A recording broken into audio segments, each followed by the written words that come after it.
Welcome back to Takeout. Reporter panel time. I love it. I love it. Reporters are so great to hang out with. Bloomberg TV's Washington correspondent Tyler Kendall. Forgive me, Tyler Kendall. Good grief.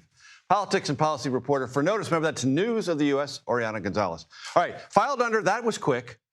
Darline Graham goes from placeholder to now Trump endorse. All South Carolina is waiting for her is for her to say, I'm going to run for the full 6-year term.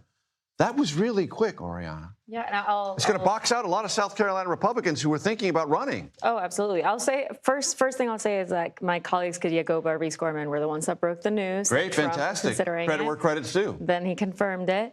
But to your point, exactly. I mean, we knew that Ralph Norman, Nancy Mace, potentially Russell Fry was seen as a favorite. Yes, Russell Fry was seen as a favorite for Trump initially. I don't know what happens here now. Once she announces, does that mean that they're just, well, I just have to wait my turn another 6 years to see if I can run again? Or challenge the president and the power of his endorsement in a very short-term primary. And this, of course, holds enormous weight, considering whoever wins this primary that's set up August 11th, they're going to very likely end up winning that seat, considering that Lindsey Graham had held this seat since 2002. But I think that this is going to raise a lot more scrutiny on Darline Graham's positions, considering she had been considered to be the caretaker of this seat until January. And there have been big questions about who's going to fill perhaps some of those policy positions on the Hill from Senator Lindsey Graham, perhaps most notably that he was a major foreign policy hawk, some of the staunchest supporter of the Trump administration's position when it comes to Iran. Right. And perhaps those were some of the conversations that happened behind closed doors between President Trump and Darline Graham before this endorsement. Exactly. We just don't know what happened, but it went from placeholder where everyone else can compete to now anointed one, and everyone else has to make another completely different calculus. It's odd. So last night there was the first, and there'll be another debate among Democrats scrambling to become the state party nominee to replace Graham Plattner as the Senate nominee in Maine. Here's a bit of flavor from last night's debate.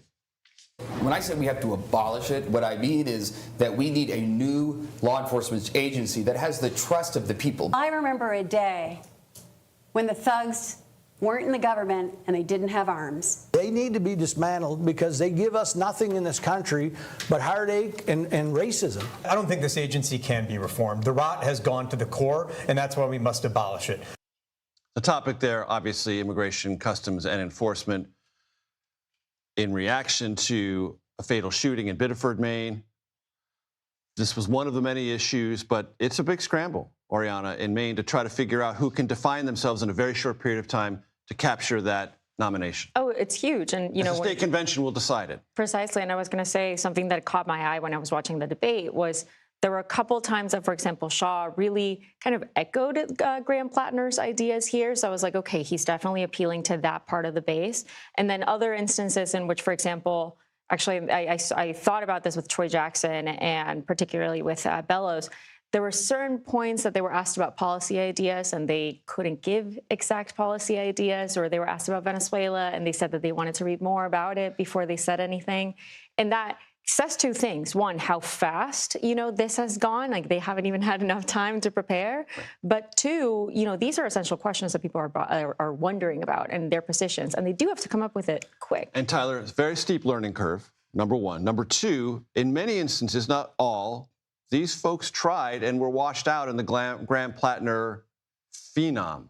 And now they're having to vie very rapidly and grab attention and build some sort of fire beneath their quick candidacy. Very rapidly in what is considered to be one of the most competitive Senate races, the context here being that Democrats only need a net gain of 4 seats. And this had really been a target for them, considering that we know that there had been this push against the incumbent Senator Susan Collins, who's now seeking her 6th term. But it's so interesting because one of the most competitive races, and Republicans don't even know who they're running against. But the longer it takes Democrats to coalesce around a candidate, the more at a disadvantage they're going to be when it comes to fundraising. I just pulled the most recent numbers. Outside Republican groups on track to spend $58 million between now and election days. And that goes a very long way in a state like Maine. Tyler, I want to talk to you about China and the president's speech last night, because there was all this conversation about lurking and compromise and they're a threat. And yet the president speaks routinely in very glowing terms about Xi Jinping.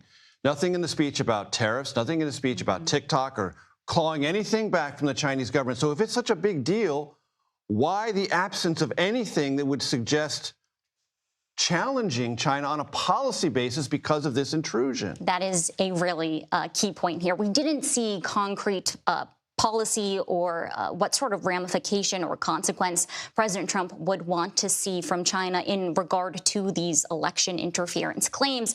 It does, though, threaten to strain what has been a fragile truce between the two countries since President Trump came back from that visit to Beijing with Chinese President Xi Jinping. And there's still one on the schedule for this fall, is there not, for Xi Jinping to come here? Exactly. So these allegations coming ahead of that expected meeting in September, as well as the midterm elections. Now, what we can say is that it does add to what has been growing tensions, if you will, when it comes to trade, when it comes to technology related to AI. I just caught up with the Palantir CTO, a top technology official who told me that he thinks that Chinese artificial intelligence companies are stealing American IP. So there are a lot of different threads. I think it's fair to say these claims from President Trump are setting up a contentious meeting this fall. Oriana, you had some great reporting on abortion and Democrats in the midterm. 2022, huge issue, very front forward.